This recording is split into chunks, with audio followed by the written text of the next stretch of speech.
பிரியமான தேவ பிள்ளைகளை, ஒரே ஒரு வசனத்தை வாசித்து நம்முடைய குடும்பங்களுக்காக ஜெபிக்க போகிறோம். யோபு 29 அதிகாரம். யோபு 21. கர்த்தர் உங்கள் குடும்பத்திலே ஒரு பெரிய அற்புதத்தை கர்த்தர் செய்ய போகிறார். யோபு 29:3-4. அப்பொழுது அவர் தீபம் என் தலையின் மேல் பிரகாசித்தது. அவர் அருளின வெளிச்சத்தினால் இருளை கடந்து போனேன். தேவனுடைய ரகசிய செயல் என் கூடாரத்தின் மேல் இருந்தது. ஆமென். தேவனுடைய ரகசிய செயல் என் கூடாரத்தின் மேல் இருந்தது. நம்முடைய வீட்டுக்குள்ளே கர்த்தருடைய ரகசிய செயல் இருக்கணும் என்று சொல்லி நம்ம ஜெபிக்க போகிறோம். யோபுவுடைய கூடாரத்தில் கர்த்தருடைய ரகசிய செயல் இருந்ததினால, அவர் அருளிய வெளிச்சத்தினால இருளை கடந்து போனேன்னு சொல்லுகிறார். இன்னைக்கு நம்முடைய வாழ்க்கையில சத்துரு பல விதங்கள்ல போராட்டங்களை கொண்டு வரலாம், இருளான காரியங்களை கொண்டு வரலாம்.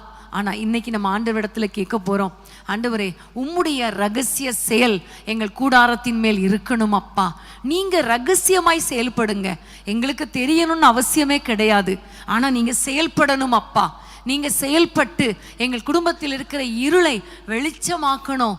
அது மாத்திரமல்ல, சத்ருவின் கிரியைகளை அழித்து போடணும். குடும்பத்தில் என்னென்ன போராட்டங்கள் இருக்குதோ எல்லா பிரச்சனைகளுக்கும் ஒரு முற்றுப்புள்ளி வைக்கணும் அப்பா என்று சொல்லி இந்த உபவாச நாளில எல்லாரும் பாரத்தோடு ஜெபிக்கலாமா?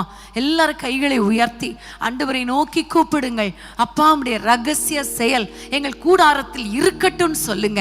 ஹல்லேலூயா. அப்பா, உமக்கு ஸ்தோத்திரம் தகப்பனே. அப்பா, சத்துருக்கள் மத்தியில நெருக்கப்பட்டு வேதனையோடு இருக்கிற ஒவ்வொரு தேவ பிள்ளைகளுக்காக இந்த உபவாச நாளில ஜெபிக்கிறோம் அப்பா. நீங்க இறங்கி வாங்கப்பா. நீங்க ரகசியமாய் கிரியை செய்யுங்கப்பா. இயேசுவின் நாமத்தில் நீங்க செய்கிறது எங்களுக்கு தெரியாட்டாலும் பரவாயில்ல, ஆனா நீங்க செயல்பட்டு தான் ஆக வேண்டும் தகப்பனே. எங்களுக்கு விரோதமாய் எழும்புகிற ஆயுதங்கள் வாய்க்காமல் போகும்படி செய்யுங்கப்பா. மந்திரவாதங்கள், தந்திர ஆவிகள், ஆண்டவரை பொறாமையின் ஆவிகள், எரிச்சலின் ஆவிகள் எல்லாவற்றையும் கடிந்து சபித்து அப்புறப்படுத்துவீராக.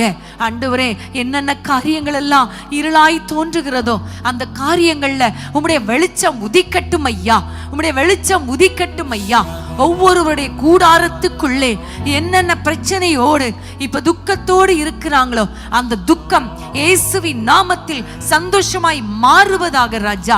பிள்ளைகளை குறித்த பாரம், எதிர்காலத்தை குறித்த பாரம், கற்பத்தின் கனியை குறித்த பாரம் இயேசுவின் நாமத்தில் மாறட்டும் தகப்பனே.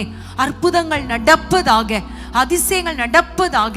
அப்பா, யார் யாரெல்லாம் பிள்ளைகளால ஆண்டவரே வேதனைப்பட்டு கொண்டிருக்கிறாங்களோ, பிள்ளைகளுடைய அந்தரங்க வாழ்க்கையினால கஷ்டப்பட்டு கொண்டிருக்கிறாங்களோ, குடிகார கணவனால வேதனைப்பட்டு கொண்டிருக்கிறாங்களோ, கீழ்ப்படியாத மனைவியினால கஷ்டப்படுறாங்களோ, ஏசப்பா, நீங்க அந்த வீட்டுக்குள்ள இறங்கி வாங்க. நீங்க செயல்படுங்க. நீங்க செயல்படுங்க. வீட்டுக்குள்ளே சமாதானத்தை தாங்க. அற்புதங்களை காண பண்ணுங்க ராஜா. இயேசுவின் நாமத்தில் குடும்பத்தில் இருக்கிற எல்லா போராட்டங்களுக்கும் ஒரு முற்றுப்புள்ளி வைப்பீராக. ஒரு முற்றுப்புள்ளி வைப்பீராக. பொருளாதாரத்துல நம்முடைய பிள்ளைகள் வாழ்ந்து சுகமாய் இருக்கட்டும். கடன் பிரச்சனைகள் மாறுவதாக. தேவைகள் சந்திக்கப்படுவதாக. வீடுகள் கட்டப்படுவதாக ராஜா. குடும்பங்கள் கட்டப்படுவதாக. பிள்ளைகள் வாழ்க்கை தரம் உயர்த்தப்படட்டும். விசேஷத்த ஞானத்தை படிக்கிற பிள்ளைகளுக்கு தாங்க. பரிசுத்தத்தை வாலிப பிள்ளைகளுக்கு தாங்க அப்பா. எதிர்காலங்கள் ஆசீர்வதிக்கப்படட்டும். வெட்கப்பட்ட இடத்தில உம்முடைய பிள்ளைகள் தலை நிமிர்ந்து வாழும்படி கர்த்தர் அதிசயங்களை காண பண்ணுவீராக. உம்முடைய ரகசிய செயலை உம்முடைய ஆண்டவருடைய பிள்ளைகளுடைய கண்கள் காணட்டும் தகப்பனே. இருளில வெளிச்சத்தை காணட்டும் தகப்பனே. கர்த்தர் பெரிய காரியங்களை செய்யுங்க. இந்த உபவாச ஜெபம் இவர்கள் வாழ்க்கையில ஒரு பெரிய மாற்றத்தை உண்டாக்கட்டும். அற்புதங்களை காண பண்ணும்.